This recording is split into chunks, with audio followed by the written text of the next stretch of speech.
Kedua, supaya kita ini bisa amalkan agama, kita perlu ilmu.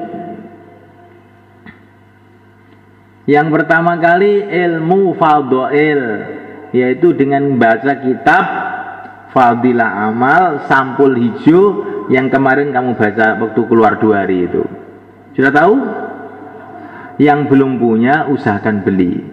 Cuma 40.000 itu. Supaya apa? Supaya informasi yang masuk di otak kita ini sempurna. Sekarang itu yang kita terima sekarang informasi-informasi dari manusia. Dengan taklim ini informasi dari Tuhannya manusia. Kebanyakan informasi yang masuk sekarang informasi dunia. Sekarang dengan taklim ini informasi akhirat. Biasanya yang masuk sekarang informasi mengenai harta benda. Sekarang berubah, tambah informasi mengenai amal.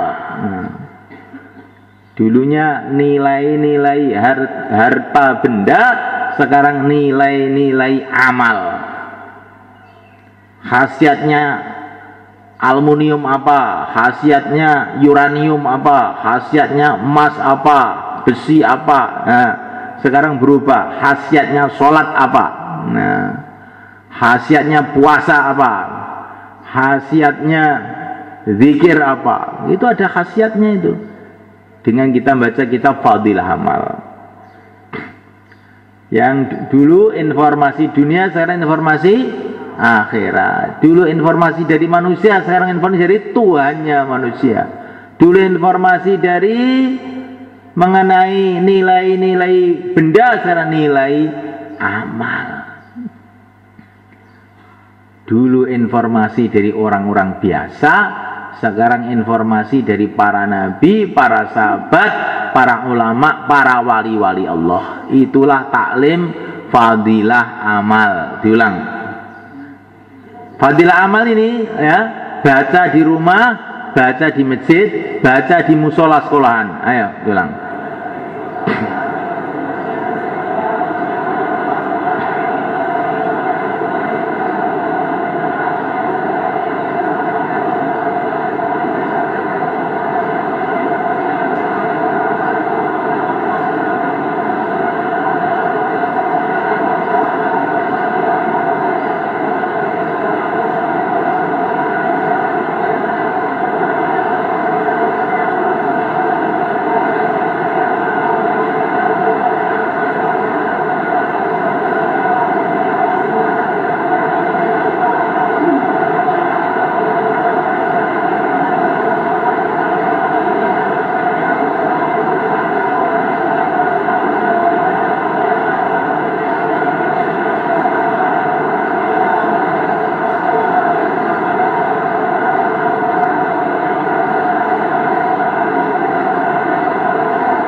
Taqabbalallah, jazakumullah.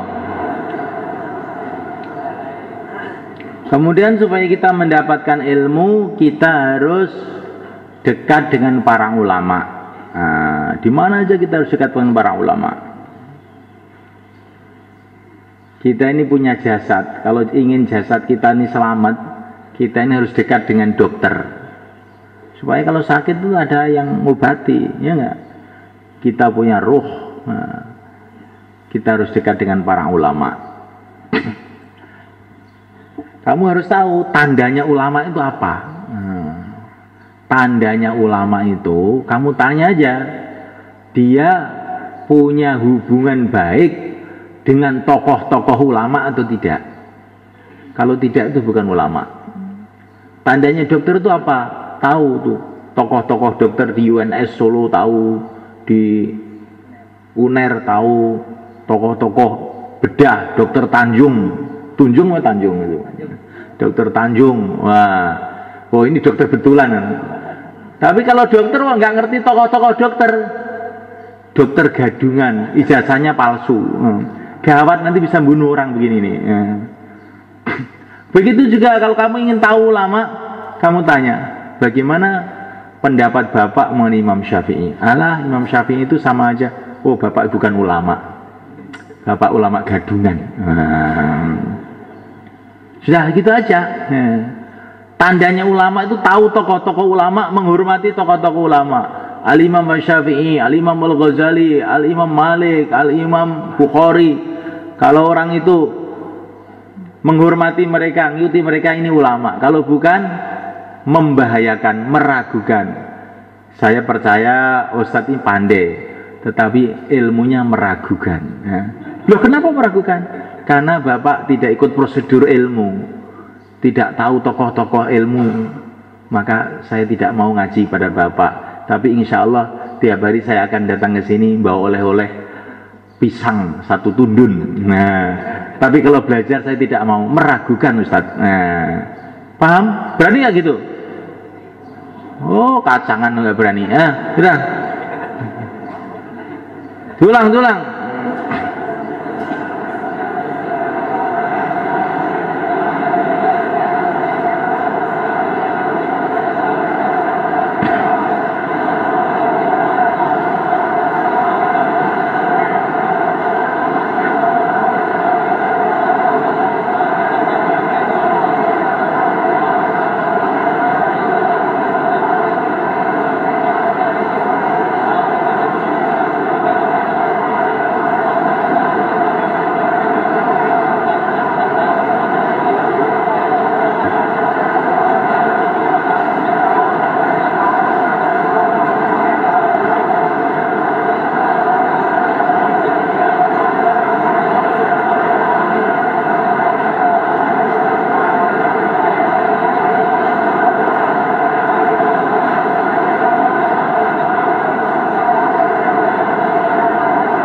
Alhamdulillah, jazakumullah.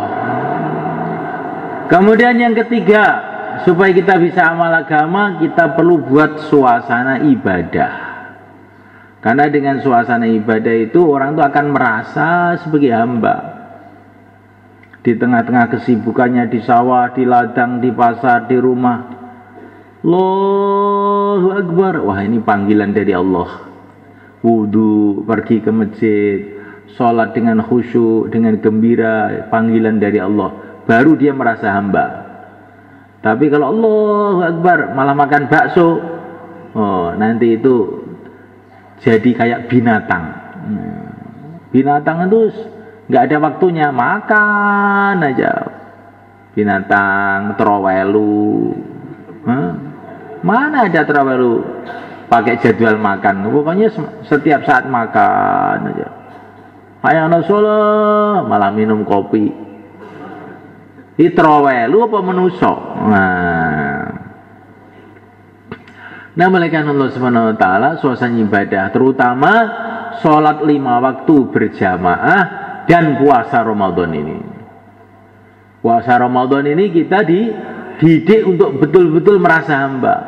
Makanan ada di depan kita, minuman ada di depan kita, perut sudah lapar, kerongkongan juga sudah kering, tapi nggak berani makan karena didasari keyakinan saya hamba Allah. Makanan ini semua milik Allah. Kalau Allah nggak izinkan, saya nggak berani makan.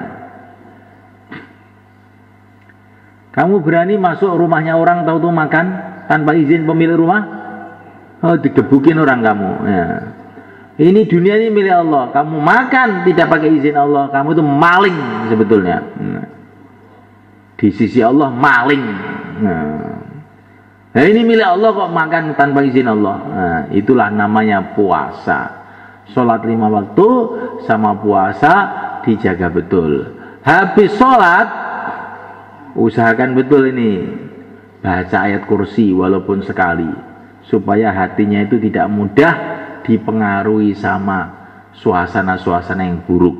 Orang itu kalau banyak baca ayat kursi, mentalnya kuat, nggak mudah dipengaruhi orang. Insyaallah. Tulang.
Taqabbalallah, jazakumullah, masya Allah. Kemudian yang keempat, ini yang terakhir. Nah, supaya kita ini bisa amal agama, kita harus membiasakan diri berkhidmat kepada orang lain. Sehingga timbul suasana kasih sayang. Kalau timbul suasana kasih sayang, akhirnya kita bisa kerjasama mengamalkan agama. Akhirnya mengamalkan agama mudah. Ini yang pertama. Yang kedua, orang itu kalau akhlaknya baik, doa-doanya makbul. Kalau doanya makbul, nanti dia akan banyak mendapatkan nasib yang baik. Insyaallah. Berkhidmat. Kalau ke sekolahan, bawa pensil 2, yang satu untuk dirinya sendiri, yang satu barangkali nanti ada teman perlu dipinjemin. Kalau ke sekolah, bawa sarung 2, ya, bawa sarung 2. Nanti barangkali ada temannya sholat zuhur, ada bajunya najis, dipinjamin. Mulai kamu bawa pensil tadi, mulai dapat pahala. Mulai bawa sarung ke rumah, walaupun gak ada yang minjam, pada akhirnya kamu dapat pahala terus di mana-mana. Kalau ketemu temannya, assalamualaikum, dapat pahala juga. Kalau ketemu temannya cuman diem aja, itu trawelu. Trawelu. Ketemu temannya, assalamualaikum. Nah, begitu. Kalau orang itu mengucapkan salam, setan-setan pada nyingkir. Kalau orang nggak mengucapkan salam, setan-setan pada datang. Akhirnya berantem dengan temannya. Coba kamu biasakan ucapkan salam, nanti kan nggak pernah berantem lagi. Akhlak yang baik, terutama akhlak kepada kedua orang tua. Anishkurli wali walidaik, perintah langsung dari Allah untuk bersyukur kepada Allah dan berterima kasih kepada orang tua. Maka mulai kita keluar 3 hari ini, berubah sikap kita dengan orang tua. Cucikan pakaiannya orang tua, ikut ngepel rumah, cuci piring. Akhirnya orang tuanya, loh kenapa kamu kok jadi begini? Ya baru ngaji 3 hari di Temboro. Oh bagus ya berarti. Bagus itu Pak. Kalau saya ikut boleh nggak, sudah tua begini? Boleh. Tapi kalau bapak ini 40 hari bagusnya. Oh iya, nggak apa-apa. Saya ingin baik juga, maksudnya yang baik kamu saja. Jadi semulakan Allah Ta'ala, akhlak yang baik ini barokahnya kemana-mana, manfaatnya kemana-mana. Akhlak yang baik dengan adik dan kakaknya, jangan berebut tempe lagi mulai sekarang. Kalau makan, lauknya sambal kerupuk untuk saya, yang enak-enak ayam, sate gulai untuk adik, untuk kakak. Akhirnya adik kakaknya heran, kenapa kamu kok begitu? Kan baru ngaji 3 hari diajari begini. memuliakan orang Islam. Oh begitu. Kalau begitu saya tak ikut juga ngaji. Akhirnya keluarga kamu pada ngaji semua jadinya. Insya Allah. Kemudian ketiga, akhlak dengan guru. Nah, guru kita itu sudah banyak berbuat baik sama kita, maka kita harus berakhlak yang baik dengan guru. Akhlak yang baik dengan guru itu yang terpenting adalah bagaimana prestasi belajar kamu baik. Kalau prestasinya baik, nah, maka guru kamu akan suka, teman-teman kamu akan suka. Kemudian akhlak yang baik dengan seluruh umat Islam di mana saja. Nah, masuk masjid, nyapu masjid, bersihkan masjid. Kenapa kamu begitu? Dikatakan dalam satu hadis, Pak, saya dengar dari Pak Kiai, membersihkan masjid, nanti kotoran-kotoran yang ada di masjid itu dikumpulkan, itu akan dijadikan oleh Allah sebagai mas kawinnya bidadari di surga. Oh, saya itu mau bersihkan masjid ini, amalan para nabi, para rasul, maka saya pun ikut membersihkan masjid. Oh bagus ya, di Temboro itu. Oh bagus Pak, kalau orang kamu kirim ke Temboro semua, masjid bersih, nggak akan ada kotoran. Nah, insya Allah. Akhlak yang baik dengan tetangga-tetangga kita, dengan seluruh umat Islam. Kita ini kalau ketemu orang Islam, pikirannya bagaimana saya dapat pahala, karena khidmat, ikram, melayani sama dia. Insya Allah jangan kita usil ganggu orang, itu nanti dosa. Diulang,